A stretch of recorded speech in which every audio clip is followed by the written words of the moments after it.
kita dikasih tangan, itu Rahman, tanda Rahmannya Allah. Tangan kita bisa buat beraktivitas, bisa buat makan, bisa buat membantu orang lain, itu tanda rohimnya Allah.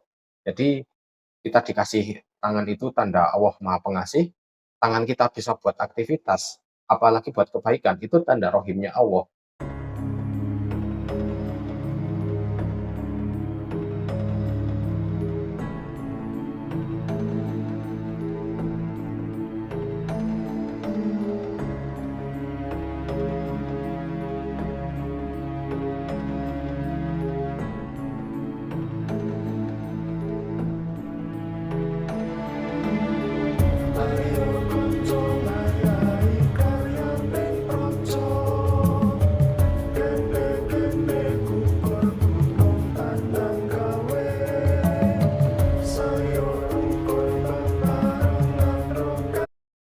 Assalamualaikum warahmatullahi wabarakatuh.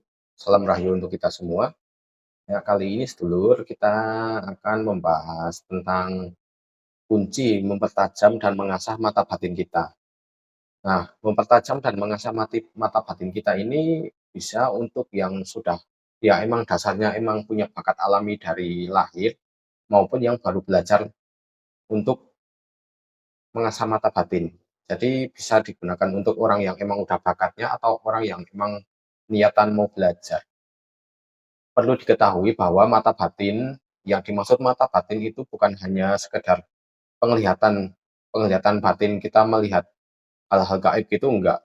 Bisa juga tentang pendengaran, pendengaran batin. Jadi ada suara-suara alam, suara batin gitu, suara gaib atau suara alam gitu, itu juga sama aja itu, termasuknya dalam golongan mata batin dan yang sering kita alami malahan adalah tentang perasaan. Tentang misal perasaan di situ ada apa, di sana ada apa gitu. Jadi mata batin itu mencakup beberapa hal itu tentang penglihatan batin, penglihatan gaib, pendengaran, juga perasaan. Bagi yang memang mau baru belajar, bagi yang baru belajar, tidak punya bakat alami, itu wajib wajib untuk belajar dengan guru pembimbing. Jadi di sini diarahkan bagi yang memang baru belajar, cari guru pembimbing yang benar-benar bisa mengarahkan tentang hal kebatinan. Jangan asal memilih guru pembimbing yang abal-abal, nuwun sewune abal-abal gitu. Pilih yang benar-benar tahu dan benar-benar bisa melindungi kita dari hal-hal yang buruk. Nah, cara mempertajam dan mengasah mata batin yang sudah saya rangkum ya dari beberapa sumber dan dari beberapa pengalaman yang sudah saya lakukan, sudah kami lakukan, itu yang pertama, cara pertama untuk mengasah dan mempertajam itu kita rutin bangun malam, lebih bagusnya di sepertiga malam terakhir. Dan setelah itu kita tidak tidur lagi hingga terbit matahari. Karena pada waktu tersebut, pada waktu sepertiga malam terakhir itu, pintu langit itu terbuka lebar. Sangat bagus untuk melatih kepekaan batin. Ketika itu juga kondisi alam memang sedang hening. Bahkan suara angin pun bisa kita dengar, sayup-sayup angin, suara serangga-serangga malam itu benar-benar kita bisa mendengarkan dengan seksama. Pada waktu itu juga semakin tajam pula mata batin kita jika kita bisa semakin peka pada alam sekitar pada waktu sepertiga malam terakhir itu. Untuk cara yang kedua adalah setelah kita bisa rutin bangun malam di sepertiga malam terakhir itu kita mencoba untuk semedi atau meditasi di tempat tertentu dengan menggunakan beberapa wewangian lah, entah itu dupa atau kemenyan atau minyak wangi atau bahkan aromaterapi itu kan ada itu banyak sekali. Nah, tujuan dari wewangian ini itu untuk mendapatkan efek rileks untuk diri kita lah. Jadi kalau kita sedang meditasi, terus badan kita rileks itu enak sekali. Untuk mencapai tingkat fokus itu lebih mudah daripada ketika kondisi badan itu tidak rileks. Ketika kita melakukan meditasi untuk pertama kali, ketika pertama kali belajar belajar meditasi, bisa di dalam ruangan, di satu ruangan gitu nggak apa-apa, atau di lokasi khusus. Namun jika kita sudah terlatih, cobalah bersemedi atau bermeditasi di alam sekitar, misal di gunung lah atau di pantai lah, yo intinya di sekitar lah. agar kita bisa menyatu dengan alam sekitar, bisa juga untuk menambah kepekaan kita terhadap alam. Jadi, semakin kita menyatu dengan alam, akan semakin peka juga kita dengan tanda-tanda yang alam berikan kepada kita. Banyak sekali tanda-tanda yang alam berikan kepada kita, itu nanti mencakup banyak hal, misal akan ada bencana di suatu tempat, akan ada apa gitu, alam itu biasanya udah mengasih tanda dulu pada kita. Nah, kalau kita peka, kita bisa fokus, itu minimal minimal kita itu bisa menyelamatkan diri dulu, menyelamatkan diri sendiri, minimal bisa mencegah hal-hal buruk terjadi sebelum kita kejadian lah.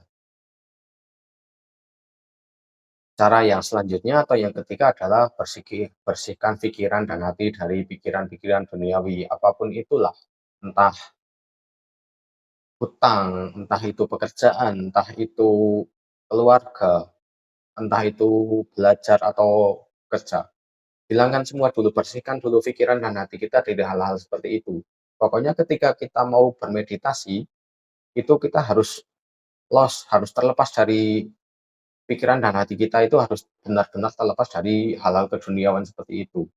Hal itu untuk kita agar bisa belajar fokus dalam meditasi, lepaskan segala hal duniawi ketika kita semedi, karena pada saat itu batin kita sedang menghubungkan diri dengan Tuhan dan alam semesta. Jadi ketika masih ada hal keduniawian yang mengganjal di diri kita, itu akan sangat susah untuk kita terhubung pada Tuhan dan kepada alam. Soalnya Tuhan kan maha suci, maha welas asih, maha gaib, sangat lembut. Makanya dalam Asmaul Husna, Tuhan itu disebut Ya Latif. Itu karena emang maha lembut, sangat lembutnya Tuhan semesta alam. Makanya untuk kita bisa menyatu dengan Tuhan, bisa menyatu dengan alam itu kita harus membuang segala urusan duniawi dahulu. Terus cara yang selanjutnya adalah zikir, sering-sering zikir sesuai ijazah atau amalan yang kita dapat dari guru pembimbing. Jadi setiap murid itu biasanya mempunyai zikir atau amalan sendiri-sendiri, beda-beda. Itu tergantung kapasitas kita dalam hal meditasi, kapasitas kita dalam hal kepekaan terhadap alam. Itu kalau guru pembimbing yang emang mumpuni itu tahu murid ini cocoknya zikir apa, murid ini cocoknya zikir apa gitu, udah ada apa ya, tingkatannya sendiri-sendiri lah.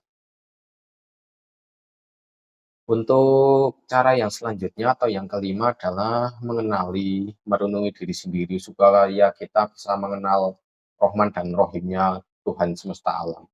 Misalnya gini, kalau kita belajar mengenali, merenungi diri sendiri itu misal dari Allah itu kita udah dikasih mata.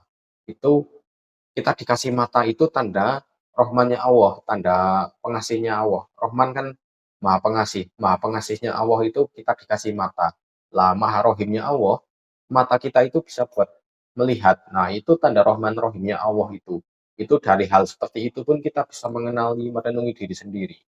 Kita dikasih tangan, itu Rohman, tanda Rohmannya Allah. Tangan kita bisa buat beraktivitas, bisa buat makan, bisa buat membantu orang lain, itu tanda Rohimnya Allah. Jadi kita dikasih tangan itu tanda Allah Maha Pengasih, tangan kita bisa buat aktivitas, apalagi buat kebaikan, itu tanda rohimnya Allah.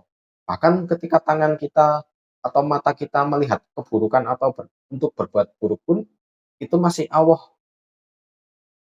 saya apa, Rahman Rohimnya Allah masih berlaku itu. Jadi saking baiknya Allah kepada kita, itu kita harus benar-benar merenungi itu. Ketika kita berbuat buruk pun, paru-paru kita masih bisa digunakan untuk bernafas, tidak tiba-tiba langsung dicegah. Oh, makhluk ini kita ini mau berbuat buruk, cegah aja biar nggak bisa nafas gitu sama Allah. Enggak, Allah nggak kayak gitu. Rahman Rahimnya Allah itu meliputi segalanya, lebih dari yang kita pikirkan. Jadi kita dari hal-hal seperti itu pun kita harus merenungi, harus bisa merenunginya. Dari merenungi itu lambat laun kita bisa mengenali diri kita sendiri. Tahapan selanjutnya adalah kita berpuasa atau tirakat kalau orang Jawa atau orang Kejawen. Tujuan dari puasa atau tirakat ini untuk membersihkan diri kita dari hawa nafsu dan perkara-perkara yang tidak baik bagi tubuh dan di dalam tubuh. Jadi puasa itu membersihkan seluruh tubuh kita, darah kita, nafas kita, apapun itu di dalam tubuh kita agar kita benar-benar suci, benar-benar bersih. Jadi kalau badan kita bersih, pikiran bersih, hati bersih, itu untuk menyatu dengan Tuhan, untuk menyatu dengan alam itu sangat enak sekali, sangat mudah sekali. Puasa ini bisa puasa wajib, puasa Ramadan, bisa juga puasa sunnah. Atau kalau orang kejawen bisa juga puasa weton, itu bagus juga. Atau puasa mutih, atau puasa sunnah Senin Kamis itu bagus semua itu untuk membersihkan diri dari perkara-perkara yang tidak baik dari dalam tubuh. Terus tahapan selanjutnya adalah sering-seringlah kita ziarah ke makam waliullah. Untuk bagi yang punya kepercayaan lain ya ziarah ke makam leluhur yang dianggap sudah berbuat kebaikan pada kita anak cucunya. Ziarah ini bertujuan untuk kita pertama untuk menapaktilas, kedua untuk menambah kepekaan terhadap sekitar. Sekitar di sini yang saya maksud adalah ya di makam itu kita bisa peka nggak sama yang sudah dikubur di situ, sudah dimakamkan di situ. Biasanya sering kalau kita udah peka itu ada isyarat-isyarat khusus atau tanda-tanda khusus di makam itu. Tapi kalau kita ke makam waliullah, jangan sekali-kali niatnya itu untuk meminta-minta. Kita ke situ itu benar-benar tujuannya untuk berziarah, untuk bermunajat kepada Allah lewat karomah waliullah yang ada di situ. Jangan malah meminta ke situ, nanti tujuan kita untuk menambah kepekaan malah beda, malah melenceng. Jangan sekali-kali pokoknya untuk meminta-minta sesuatu, bahkan meminta ke hal ke suatu benda atau suatu makam lain itu malah bahaya sekali. Nah, mungkin itulah beberapa cara atau beberapa tahapan untuk belajar mempertajam, untuk mengasah mata batin kita agar kita semakin peka terhadap alam dan khususnya terhadap Tuhan Yang Maha Kuasa. Namun semua hal tadi yang saya sampaikan itu adalah hal laku secara umum. Untuk secara khususnya tergantung pribadi masing-masing karena setiap orang itu punya lelaku dan ujiannya sendiri-sendiri. Juga punya tahapan tingkatannya sendiri-sendiri. Tergantung guru pembimbing juga tergantung ujian di hidup kita juga. Ibaratnya itu kalau buah itu misal buah apa ya, buah mangga itu mungkin sama-sama mangga, cuman yang satu mangga arum manis, yang satu mangga mana lagi gitu kan sama-sama mangga tapi beda rasa, beda bentuk, beda wujud, itu beda perlakuan juga, beda lelaku. Ya ibaratnya kayak gitu sih. Mungkin cukup sekian sih pembahasan dari saya tentang cara mengasah mata batin kita agar lebih peka.